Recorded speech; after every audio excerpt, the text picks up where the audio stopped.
This segment of AM Northwest is brought to you by Family Matters. Health and education, safety, and the quality of life. KATU and our partners are proud to bring you Family Matters, offering solutions to the hard questions. Because KATU and Providence Health and Services know that family matters.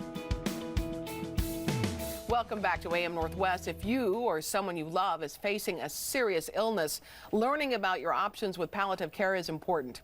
Here to tell us more, we welcome Medical Director of Palliative Care at Providence, Dr. Linda DeSitter, along with Providence Internal Medicine, Dr. Marianne Parsley. Good morning to the two of you. Let's first find out, Dr. DeSitter, what is palliative care exactly and how does it support patients? That's a great question. So palliative care is both a medical specialty, just like oncology or cardiology or any other medical specialty. Palliative care is also a philosophy of care that supports people with serious illness and really focuses on the quality of life and making sure that people's medical treatments match their values and what's important to them. So let me ask you then, Dr. Parsley, to tell me a little bit more about the philosophy of care. So, traditionally medicine's about diagnosing and fixing problems. Right.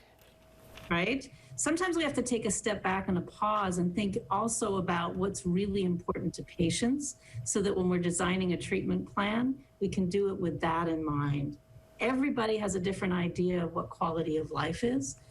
For instance, I have patients who tell me their quality of life is maximized by hiking in the mountains. I have other patients who tell me that sitting in their garden and watching the birds is what they really want to do.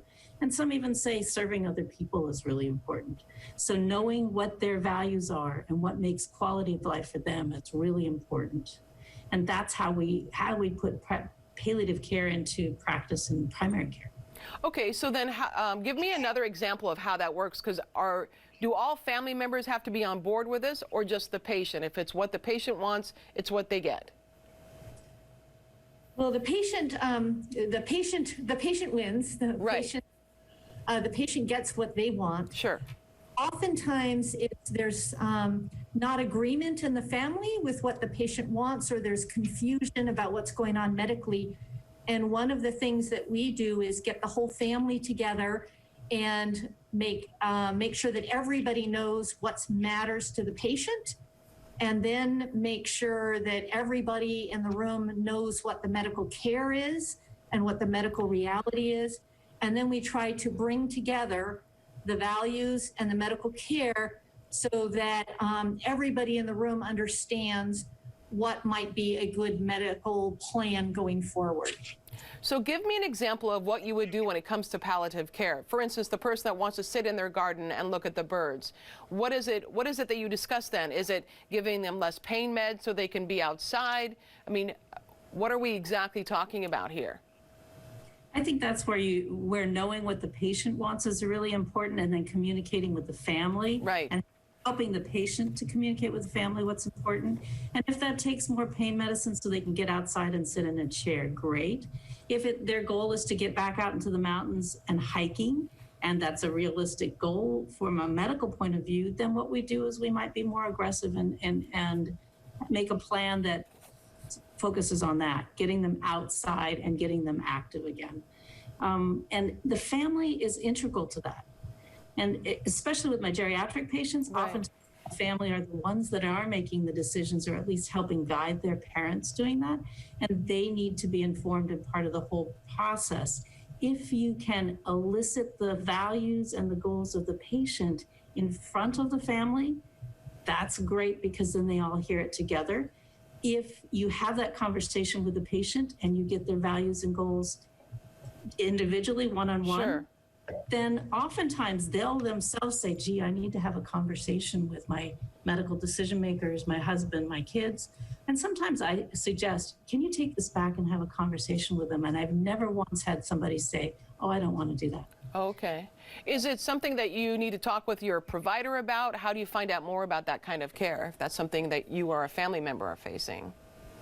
So yes, we at Providence have very much invested in making sure that palliative care is available to everybody.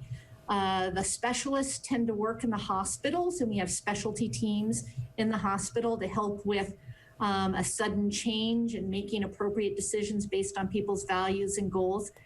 And then we have a whole program where we are taking all the primary care clinics in Providence, all 50-something of them, and training people like Marianne to be palliative care experts in their own primary care clinics.